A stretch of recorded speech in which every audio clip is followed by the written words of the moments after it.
Welcome to the Video Creators Podcast. We help YouTube creators grow their audience and business with next-level tactics and strategies. Want to accelerate your channel's momentum, be more profitable, and change the lives of more people than ever before? You're in the right place. The Video Creators team has over a decade of experience providing YouTube strategy for brands like Disney, Warner Brothers, HBO, and even YouTube themselves. So far, our team is responsible for helping clients generate over 17 billion views on YouTube. And now, to help you, here's Tim, Lennon, and Delana.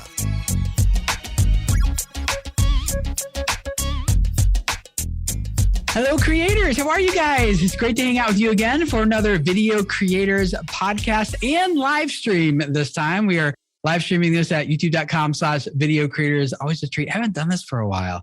I always get a little butterflies when I do this, even though I've been doing this for so long. But this is going to be a really fun podcast episode and live stream to do with you guys, because I wanted to introduce you to some friends of mine that I've gotten to know over the past 8 weeks in Video Labs. And we've spent a lot of time working on each other's content, working on each other's videos, and ultimately trying to answer this question: how do we grow on YouTube? How do we reach more people with the messages that we're spreading? How do we change their lives with the content that we're pouring ourselves into? And how do we build businesses that make this all financially sustainable for us? And those are such important conversations to have. And I've really enjoyed having them here with Carolyn, with Lisa, with Neely, and Luke, who some of you guys on the podcast might know if you're in the podience. But if you're not in the podience and you're just here on the YouTube channel, then Luke is maybe a new face for you. He's one of the new strategists here on our team, and you'll be hearing from him in a little bit as well. But so what we want to do for you guys here is, one, I want to introduce you to each of these creators. They have amazing stories, amazing channels, amazing messages that they're spreading. And I want you to hear from them. What are they doing? What are their next steps that they're taking to grow their YouTube channel, to take what they're doing to the next level, to reach more people and change more lives? And I can see some of you guys who are in the live chat have already been through that. Good to see Casey, AM Hoops, and he's a graduate from the last session, I think, if it was the last one or 2 sessions ago. I don't remember, but I know it was this year. So it's fun hanging out with Casey, and good seeing you live, you guys, again. So if you're not familiar with what Video Labs is, before we jump in, just to give you some context, it's our 8-week advanced YouTube growth training, where it's kind of like our small group coaching, where we're going to have up to 20 people in a small group. And each week you're going to get some training you're going to watch. You're going to join a live session, Zoom call with us every week for 8 weeks. And then you get tons of assignments, and maybe they might moan over the assignments a little bit. Carolyn's already nodding her head like, oh my gosh, yes. So it's not for the faint of heart necessarily. What would you guys say? I've been saying like 5 to 8 hours of homework assignments, but everyone's been like, no, 10. How much? Yeah. Well, hour-wise, that's hard to say, but yeah, I would say at least 5 to 8, as Carolyn mentioned, like even more. But Carolyn's going, no, more. But I think it's also, the more you put in, the more you get out. Yeah.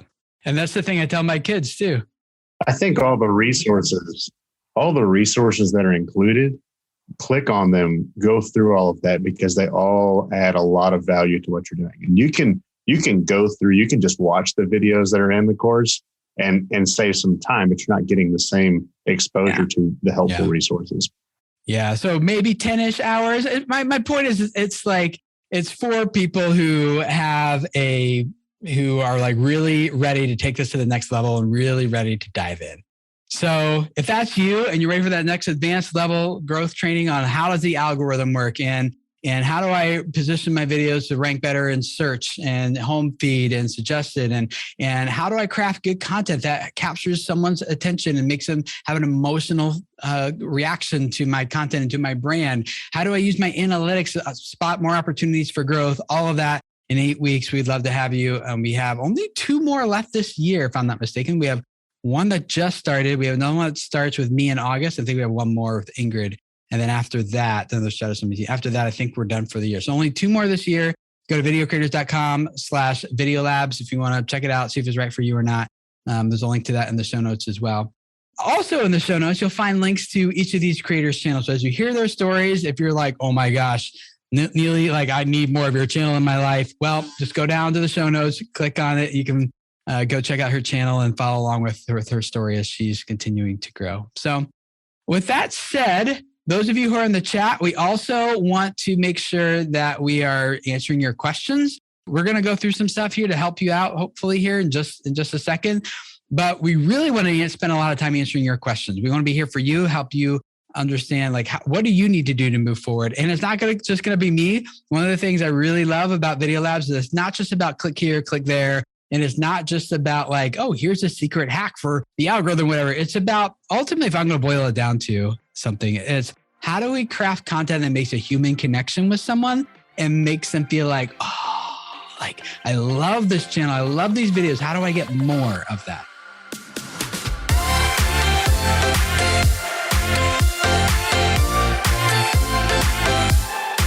How about Lisa? We'll start with you. Tell us a little bit about your channel and what you're doing on YouTube. I'm Lisa Chavez, and I have a natural movement YouTube channel that I'm very proud of.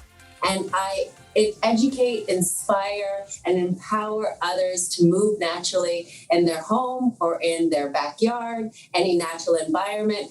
And I teach ways to get strong and fit, but fun ways. Yeah, it's not I got to bulk up and do all these heavy weights and buy lots of fancy equipment that I can't afford. And that really just ends up sitting in my closet. You're like, you can kind of just do this anywhere you want, Exactly. Yeah, that's awesome. It is fun. So if you guys are interested in that, her channel's linked up down below. Definitely go check it out. Lisa, what is something that you are really focusing on as a tip that you would also provide to other creators of hey, this is something you guys really need to think about and focus on if you want to grow on YouTube? Playlists. Playlists, okay. Word, playlists. I just find it's so obvious. We want people to stay on our channel. We want people to come to our channel and have the most fabulous experience when they're there.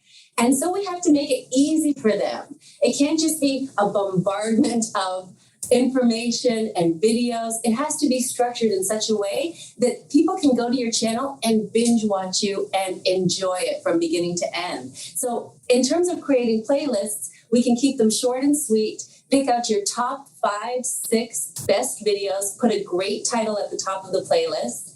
And the beauty of the playlist is that you can reference the playlist during your video. So if you're creating a new video and you've got this great playlist, at the end of that video, you've got to point and say, this is where you need to go to find out more about this topic.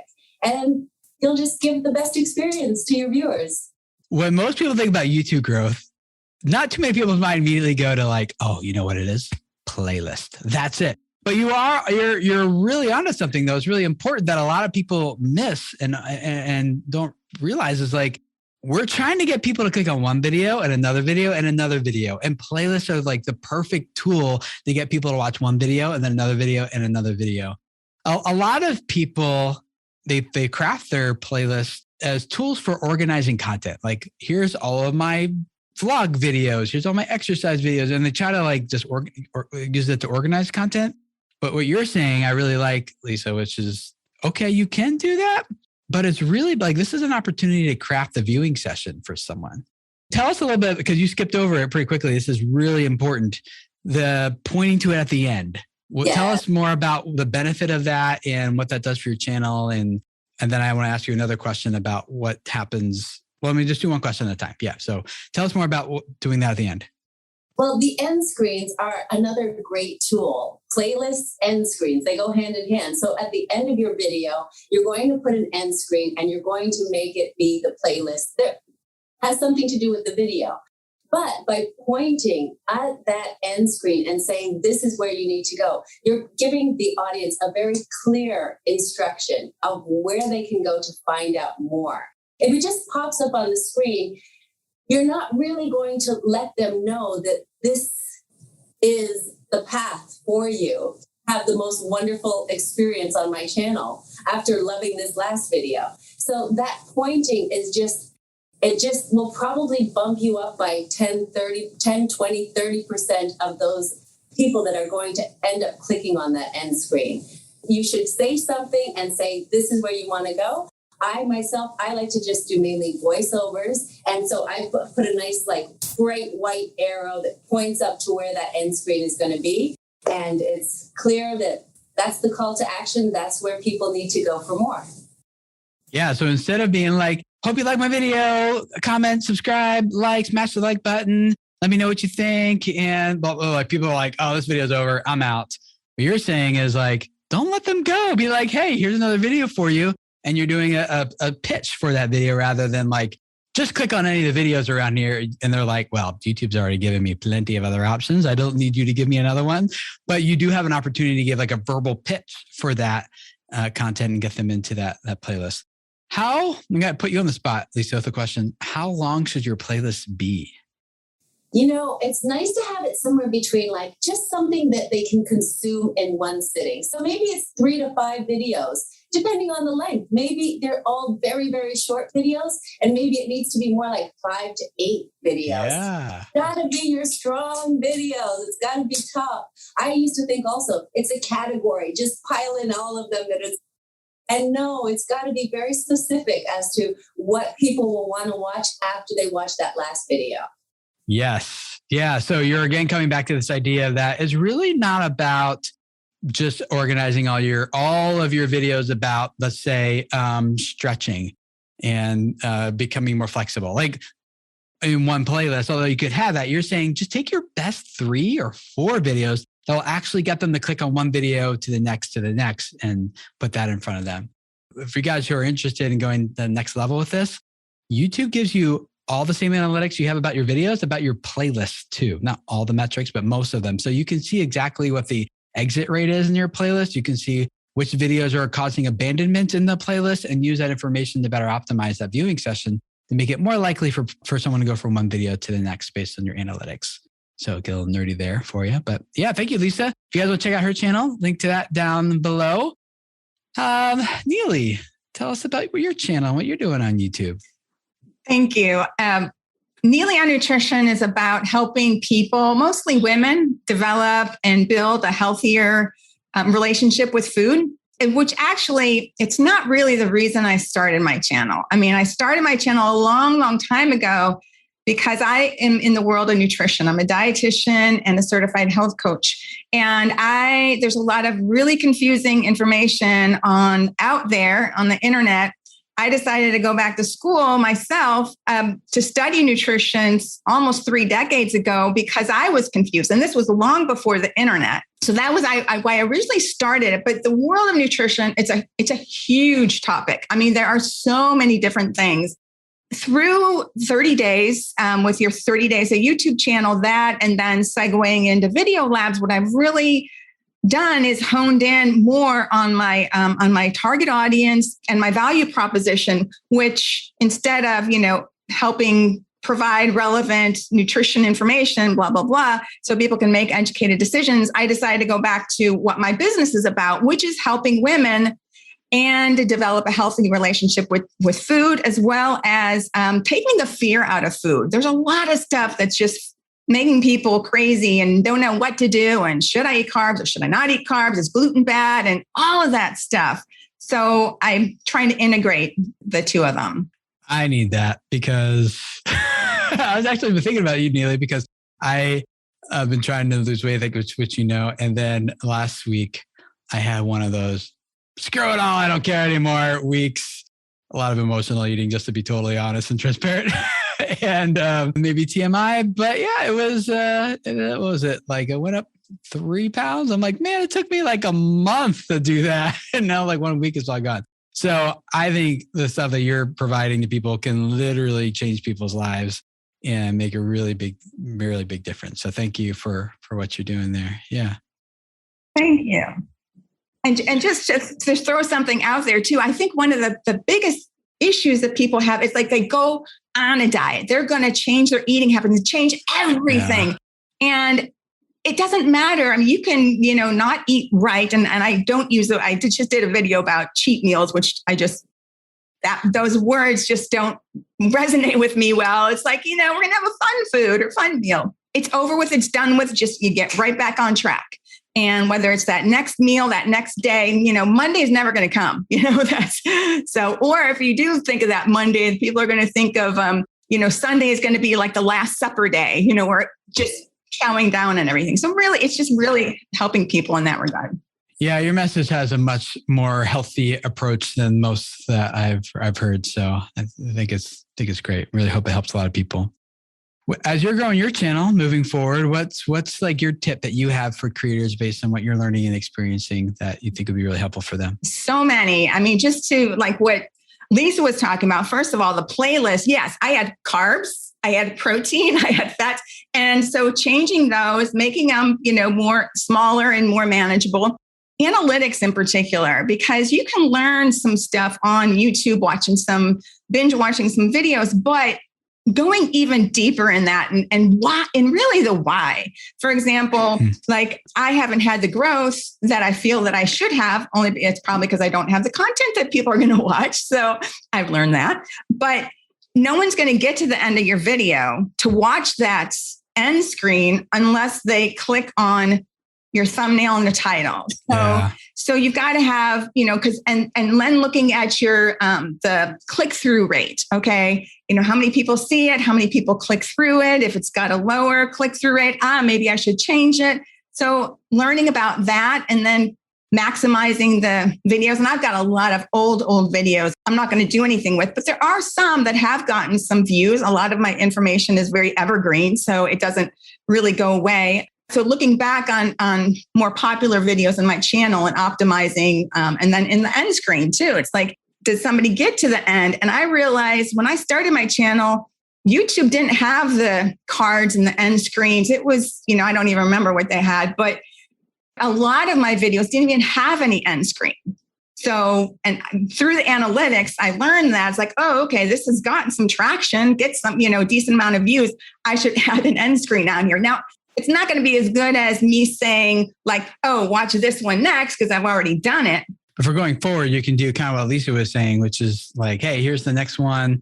Give an actual good call to action where you're creating more tension, more in curiosity, and like, oh, how does that work? Or what happens next there? And then getting them to click on that. Exactly. Yeah. And that's just all, trying to learn on my own. And it really wasn't until, video creators that I really kind of put that stuff into place.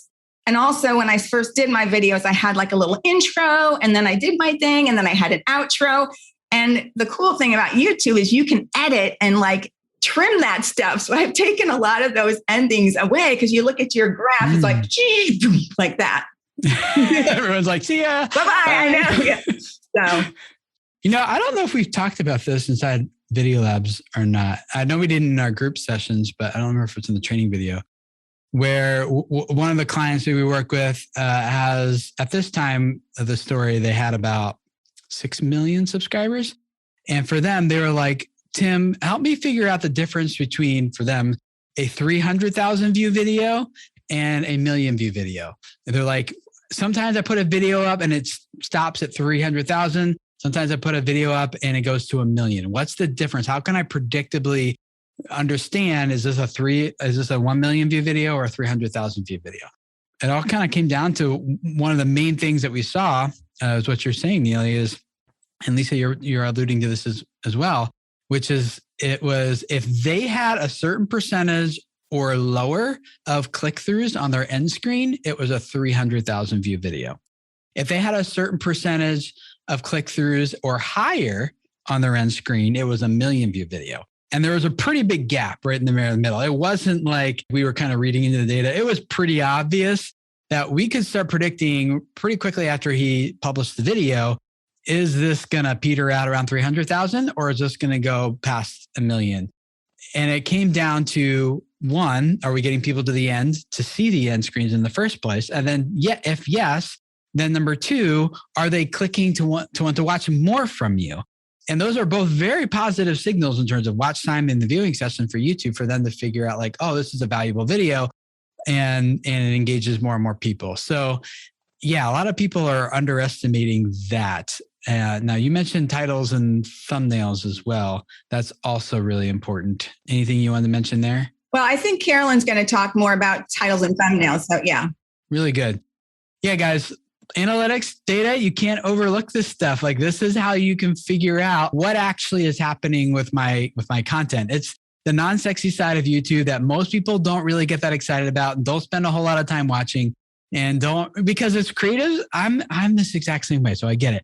We just want to make cool stuff and publish it for people and then go on to making the next cool thing and the next cool thing. And we don't really want to sit down and look at the Excel spreadsheets of numbers that aren't lying to us. Our commenters often do. Oh, this is my favorite video. This one's so good. I don't understand why you don't have more subscribers. Well, if you deserve more subscribers and more people wanted to subscribe, you would have more subscribers. And the data can often reveal exactly what's going on. So really important to get into that and learn how that works, or at least hire someone else to do it. Not that I'm doing another plug, but we do that for other people. So there you go. Carolyn, tell us about your channel and what you're doing on YouTube. Thanks very much, Tim. My channel is all about Spanish cuisine. It's designed to target American women who want to explore what life is like in Spain, what cooking is like in Spain, but do it from an American perspective. And this came about a year ago when a nonprofit organization in the United States asked me if I would help them promote Spanish culture. And I'd never done a video before. So I said, okay, I can go for this. And I've been doing it for a year now from the ground up. The class has been extraordinary for me because I knew nothing about how to do these things, how to organize them. My first step was the 30-day course, which was invaluable. But what I learned was I'm one of those people who need deadlines and need interaction and need a push. And the Video Labs course we took, while it starts off with making sure you've gone through the 30 days, it's so much more than that because you held me accountable. You gave me a lot of homework. And yes, I did spend more than 5 to 8 hours a week. You're welcome. And I'm sorry, I guess. But I wanted to. And the beauty of this course is everybody that was in it did it according to what they could fit in their lives. And I have the time to be able to fit in a lot. So I learned a great deal about it. Yeah, that's great. That's about it. I do a better job with more life about Spain and life on the farm. But so far, it's videos that are related to recipes, but given to people from a point of view they can understand. So as you're growing your channel, I know you're in the beginning phases of really ramping this up. What have you been learning that you would pass along to another creator about, hey, you really pay attention to this and think about this in order to grow? Interestingly, my tip is at the beginning of the process. And so far, we've done a lot of talking about the playlists and the end screens and all that. And my tip is about the importance of the thumbnail and the title. The way I understand it from everything we learned, it's a really simple thing to think about. A thumbnail and a title has a single objective. And the objective is to stop somebody and get them to click on that video. Because if you don't get them to click, it doesn't matter if your video's good or bad. They won't see it. So that's number one. That's the objective. And then the strategy to make that happen, as you taught us, Tim, were kind of twofold. First is spark curiosity. Get people to think, wow, that looks really interesting. That's one part. Be intriguing enough to make them think, whoa, what's that about? And the other part that you taught us is about understanding your audience well enough so that that audience looks at that and says, wow, this is exactly what I'm looking for.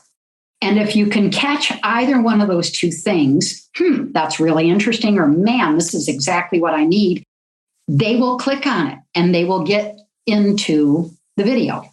So when I went through everything with the course, the things I learned, I think there's 6 tips that are important about thumbnails and titles, and they're all based on everything else. The first one is you got to, as soon as you figure out what your concept is for the video you want to create, you got to sit down and craft the thumbnail and the title before you ever pick up the camera. I've gone about it the opposite way, and that's never helpful because the next most important part of that is if you convince somebody to click on that thumbnail and read that title and they click and you've set an expectation that you don't pay off within the first 20 seconds, they're gone.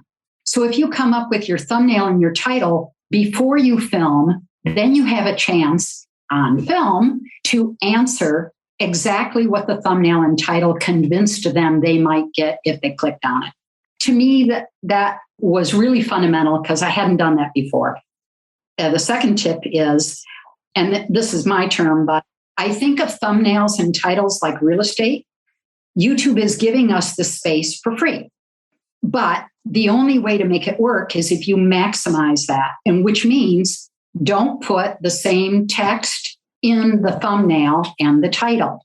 Don't make those two overlap, make them complement. And that was another really important point that you drove home that it took me a long time to get to recognize there's two key elements here. And if you make them both say the same thing, you're losing 50% of the value.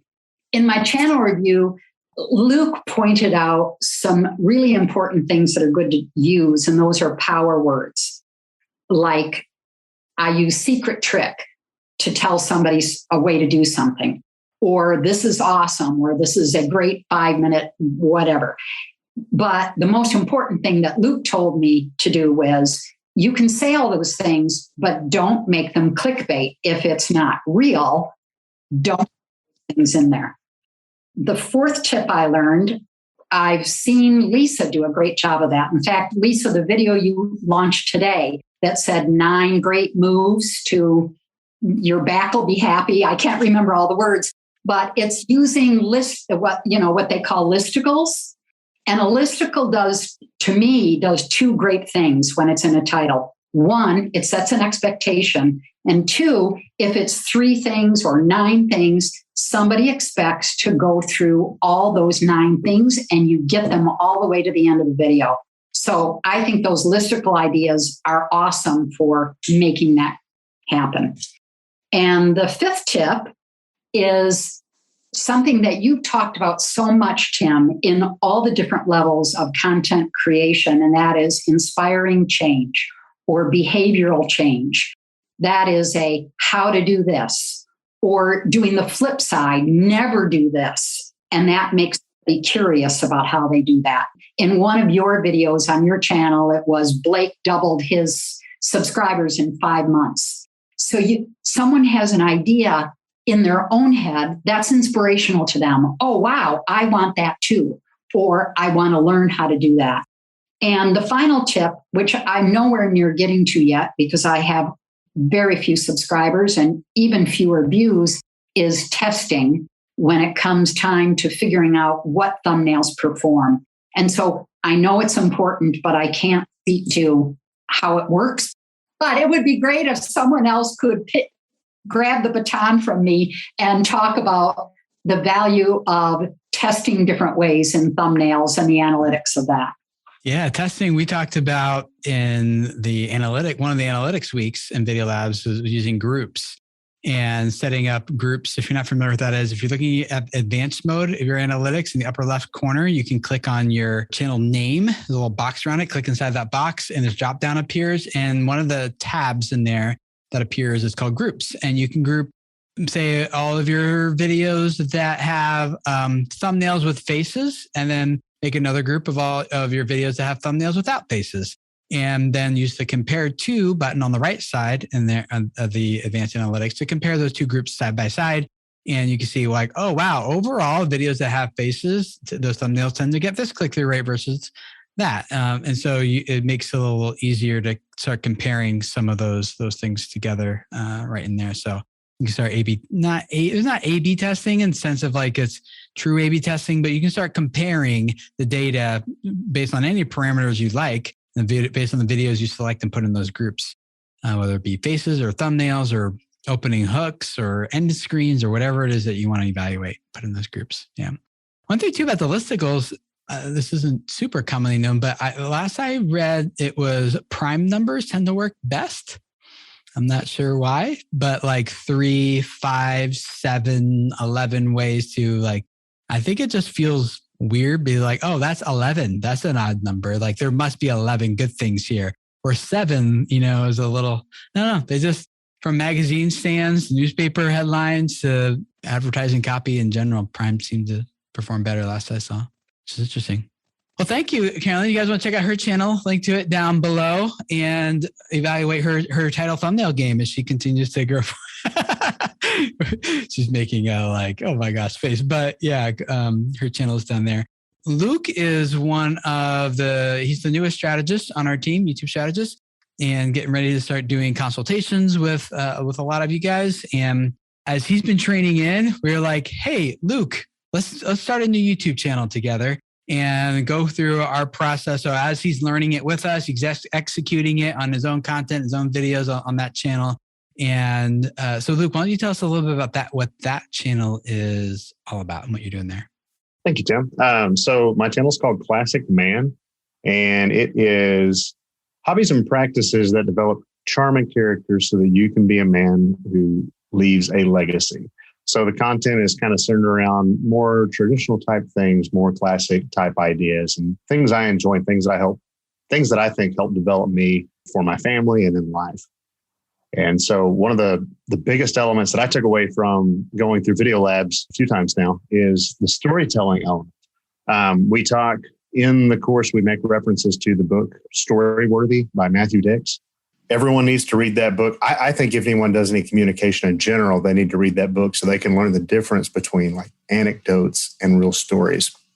The part that sticks out to me the most that Matthew Dix talks about is what makes a story is the 5-second transformational reference, right? So you can tell a story, you can tell a sequence of events, and it's really just reporting a sequence of events. But when you tell about where you start and where you wind up and what changes, whether it's the environment that changes, the character that changes, or even the whole point of view that changes through an experience, viewers connect with that story tremendously. And where I see it play out is in the retention graphs. And I ask our clients, whether they're in video labs or we're having consultations, I ask them, hey, where you're focusing on the story, what does your retention graph do? And what I've seen it do for me, and I don't have a whole lot of content because it's a new project, when I started telling stories where there was a transformational portion or there was an element that shows this is what it went through and that's what it turned out, I get straight lines on the retention graph. And I know that as views go up, those lines will get a little more wavy, but where you really keep people's attention is because they're going on a journey with you. They're experiencing something that connects them at the heart rather than just watching information play across the screen. So if there's anything that I could tell anyone that says, hey, how do I keep people on my channel? How do I keep people watching my video? What can I do to engage my audience more?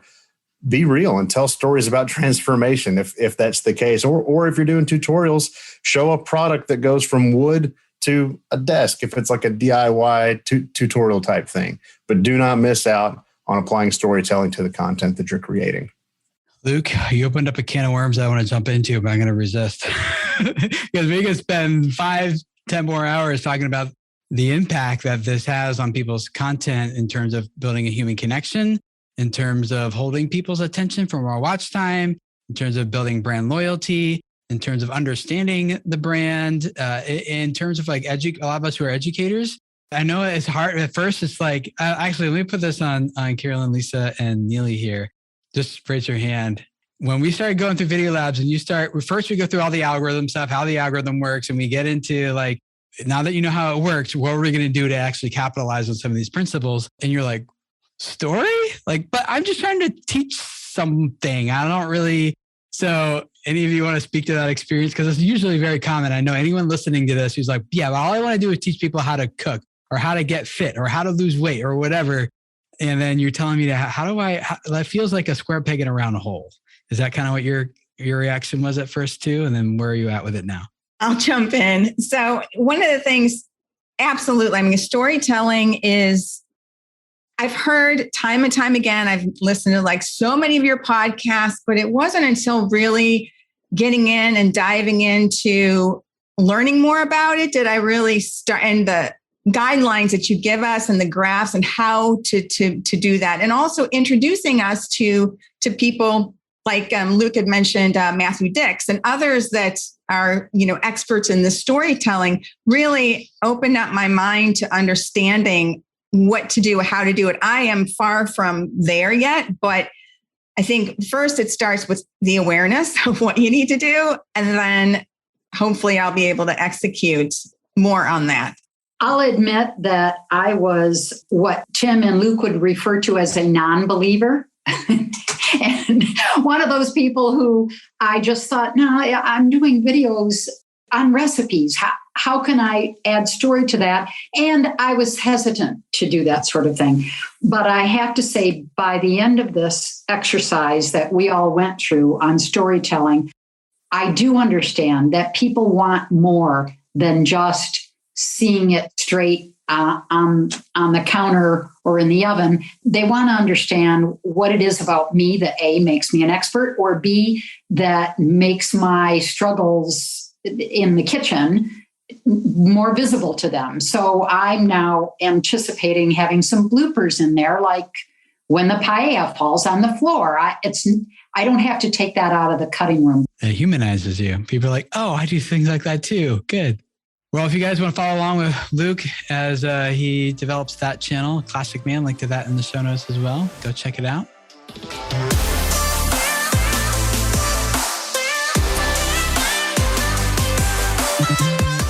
Let's jump into some of your questions here. Now, I think I explained this a little bit up front, but one of my goals with Video Labs is not just to teach people where to click and what to do. It's more like how to think. I'm more interested in equipping creators to know how to strategically approach their content and their channel and equip them to be successful long-term on the platform.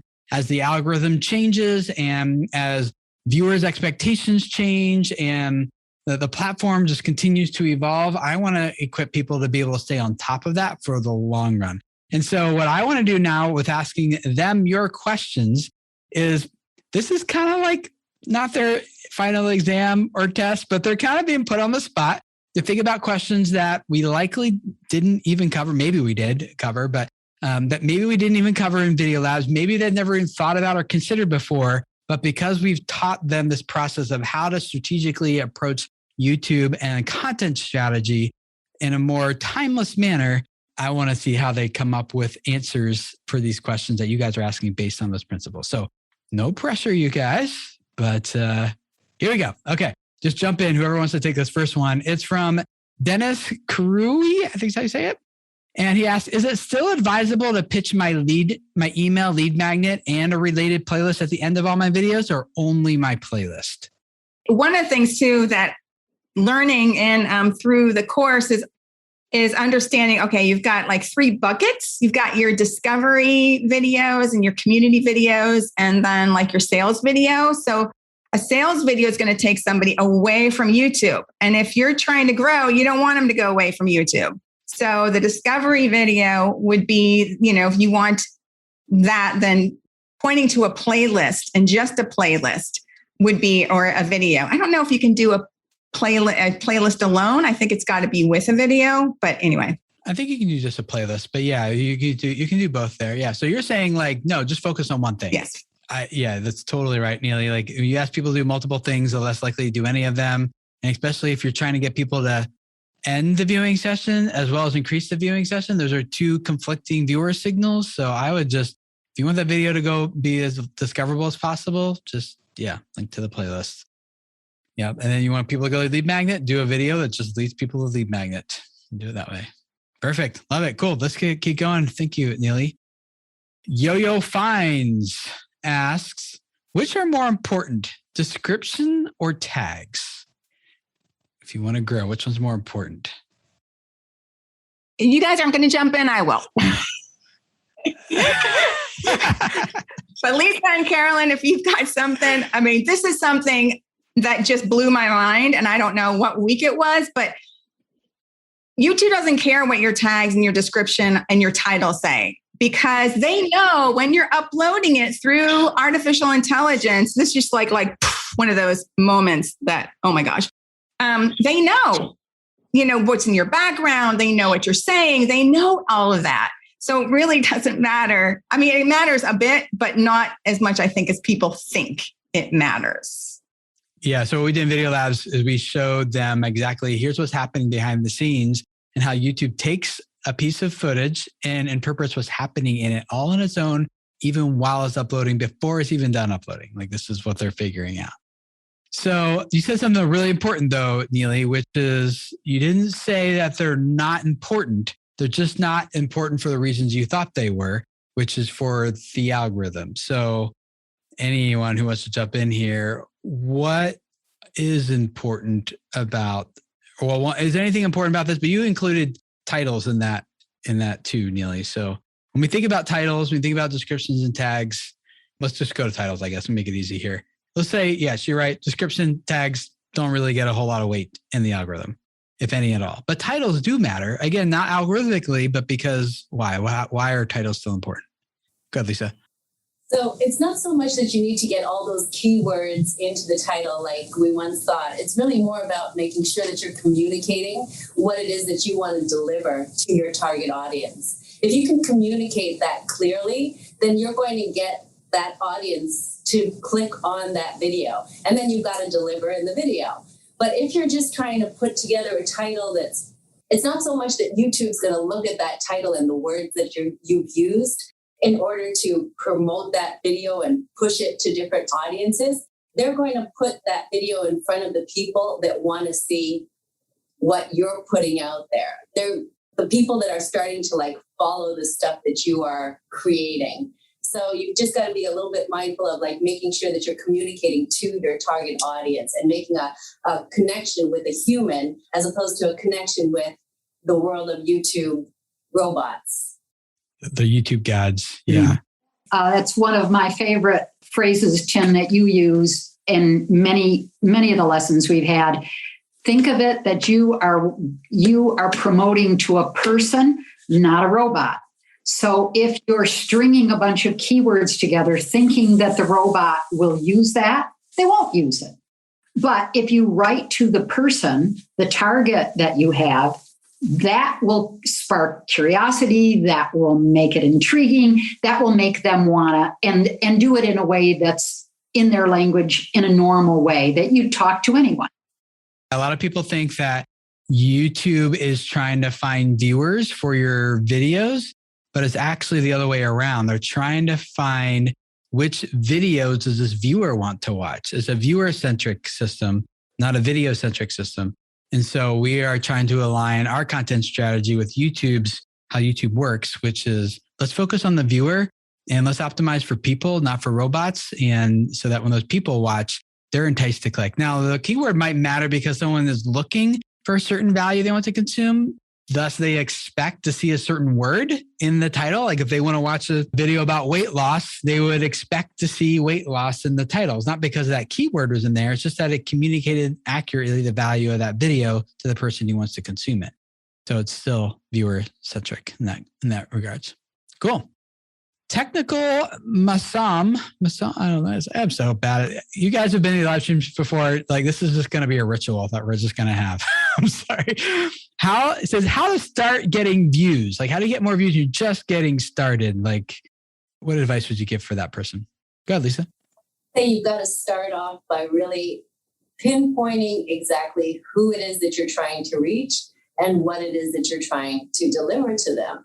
So in our course, we learned about target audience and really fine-tuning who it is that you're trying to connect with, and also learning exactly how to create your value proposition, what it is that you want to deliver to that audience. So in order to really be able to create the content that's going to start getting views, you have to be very specific about who you're trying to reach and what you want to give to them. And then they will come. Yeah. This starts with the viewer. Yep, exactly. Yeah. After that, when people are like, okay, what kind of videos should I make that would start getting views? How might someone go about thinking about which videos to start making? What I thought was interesting about what Lisa just said, and it was transformative for me, was originally I was making the videos that I was interested in making, not necessarily the videos that my target was interested in having me make. So to the point of knowing who your target is and providing something of value to them, to me, the most important thing is, what are they looking for? You don't want to just chase everything that you think someone might be interested in. It's got to apply to your category and your area of expertise.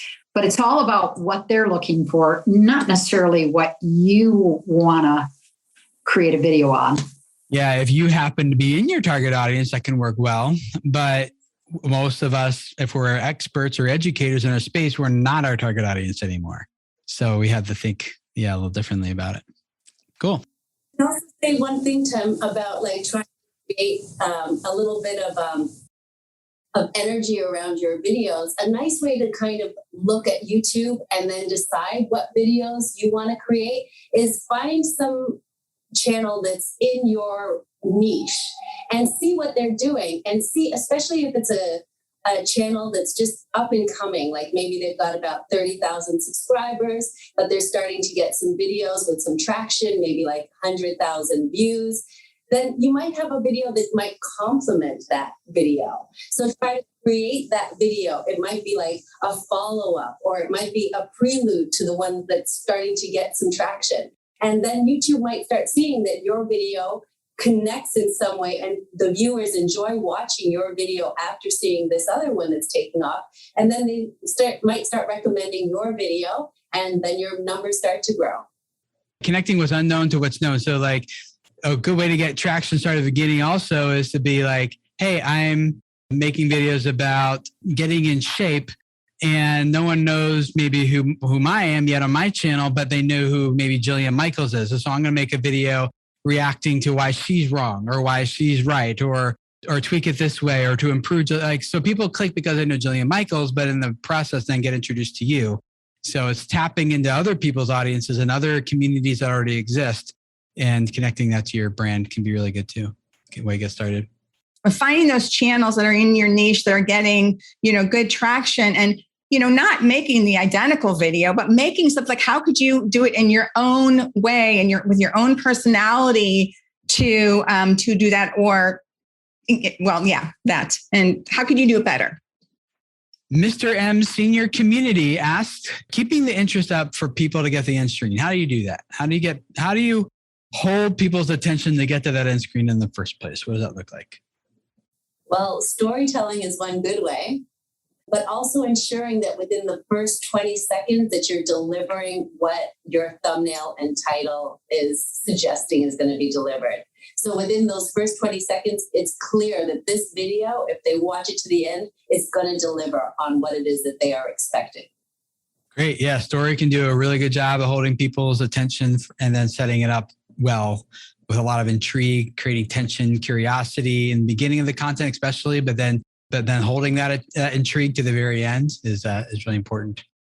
I've done a lot of speaking and teaching, and it's kind of like the whole idea. It's like when you're talking, it's like, tell them what you're going to tell them, and then tell them what you told them. That doesn't really apply to YouTube. I mean, you've really got to get in there and not be so redundant with a lot of the content, which I found that I was doing too much of in my older videos. Cool. Time for Tech asks, could you break down the difference between discoverable, community, and sales content, and how often you should use each? So we actually go into depth about this, not in Video Labs, it's actually in a more fundamental course called 30 Days to a Better YouTube Channel, which you can find at videocreators.com/30days, 30 days. And in that course, we break, here's an overview content strategy. We call it the 3-bucket strategy. And every video you do should fit into one of these buckets. So what most people do is they have 15 goals for every video they publish. They want every video to get lots of views, get lots of subscribers, get lots of likes, get lots of comments, rank number 1, hit the homepage, go big on Reddit, rank in search. And, they got send lots of traffic to their website and their email list, generate sales. So they're trying to do all these things with every piece of content. And we're like, whoa, that doesn't work anywhere in marketing world. Let's design one specific goal for this video. And we break it down into 3 different goals. So we have some videos that go into the discoverable bucket, which these videos are intended to go out and reach people who've never heard of us before. And then we have our community bucket, which is where we primarily grow the know, like, and trust factors with our existing audience that we already have. And then we have our sales content, which is the videos that are the only call to action is leave YouTube, go sign up, download, buy, register, whatever the case might be. It's an off-platform action that you want the person to take. And there's a lot of reasons why we do that besides what I just quickly went through. But I'd love to hear from one of you guys about how often should you do a discoverable versus a community versus a sales video? I'll take the first whack at this. For me, because I'm just starting out, the most important thing I can do is create discoverable videos because I want to build views and build an audience. I'm not ready yet for community videos because I don't have enough of a community to attach to that. And I'm not doing sales videos either. So I think a lot of it has to do with where you are in the life cycle of your channel. If you're new like me, discovery is what it's all about. If you're moving along and you've got enough of a base that you want to establish familiarity with, a branding, iconic kind of relationship, then you can do some community videos as well. My point is start with discoverable if you're starting a new channel. Even though, Carolyn, even if you're not a new channel, if your channel's been a little stagnant and you want to start growing again, those discoverable. And I actually had this question for you in one of our classes, Tim. I was like, how? And I think you gave me like a 3-to-1 ratio, 3 discoverables to 1 sales. But I do have something that was kind of so that's why I'm trying to focus on myself. Yeah. And different industries and different audiences have different tolerances for that as well. So some audiences are just really intolerant for sales. And sometimes it's because of the audience, but it could also be the way you've cultivated that audience and the expectation you set for them to have with you and your brand. So that can be reversible, but it's sometimes pretty difficult. But very generally speaking, 1 sales video for every 3 videos is value-driven videos can be great. Cool. Happily a Mama asks a question that I get asked a lot, and I want to hear how these people answer it. Happily a Mama says, how many videos should I be uploading a week? Does it matter? Do they need to be uploading a lot of videos every week? Or, what should a good video posting frequency be? Go ahead, Lisa. It should be whatever you set it to be, and then you should stick with that. And you should let your audience know when you're going to be posting and stick to it so that they can rely on you and they can come to YouTube looking for your videos, and it will be there. So you're right. Let me push a little bit further. This is like bonus question for it. Okay. Will YouTube's algorithms reward my channel and help it grow if I publish more videos per week? Yeah, let's do a bit of that. Will I grow faster if I publish more videos per week? The most important thing that I've learned from this is it's less about volume, and YouTube doesn't care about volume, and it's all about quality. When YouTube started, it was quantity because they were building their own business and they needed lots of videos. Now they don't need any videos at all. There's billions being produced every week. But what they need is for viewer satisfaction. That's right. They need people to stay, and people will stay on YouTube if the content's good. If the content isn't, and there's a lot of it, then people won't be there.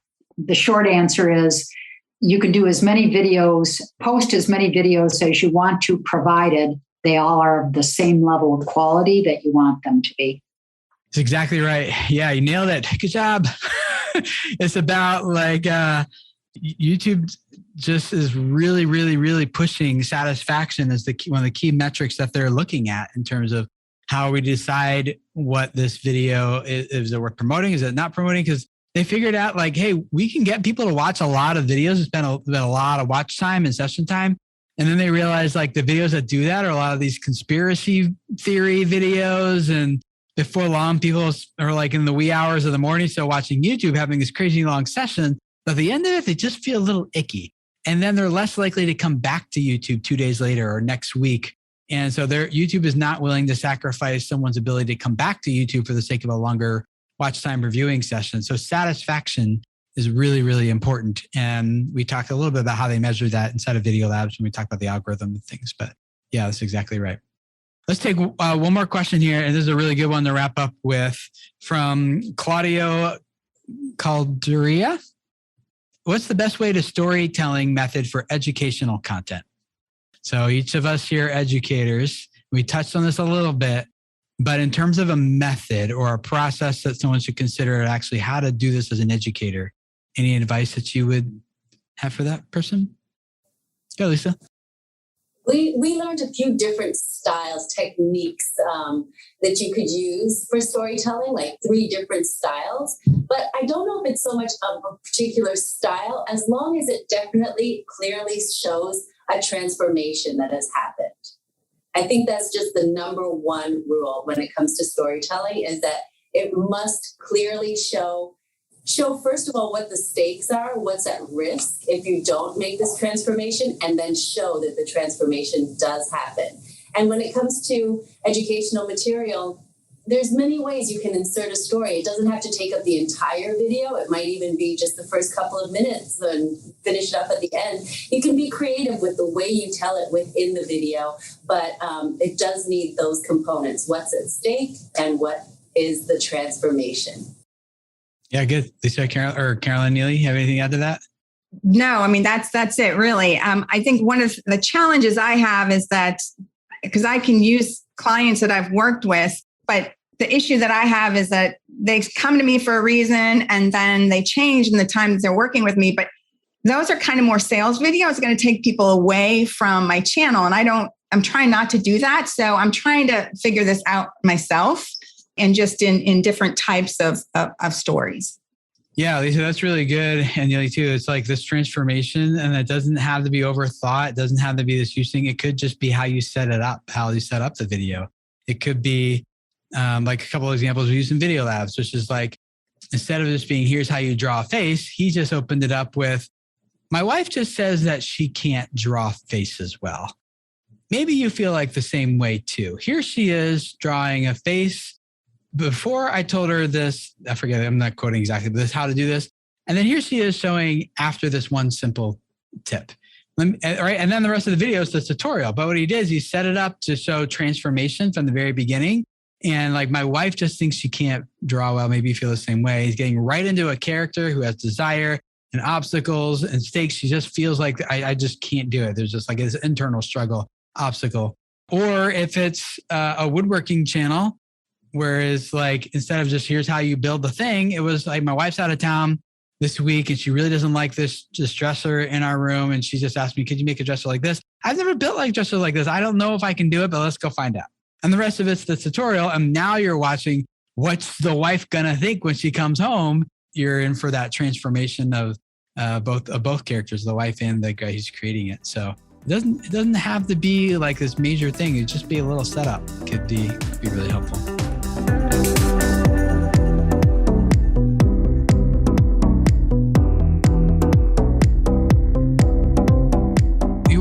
Follow their channels, links down in the show notes below. Go check them out. Follow along their journeys. They continue to grow from here.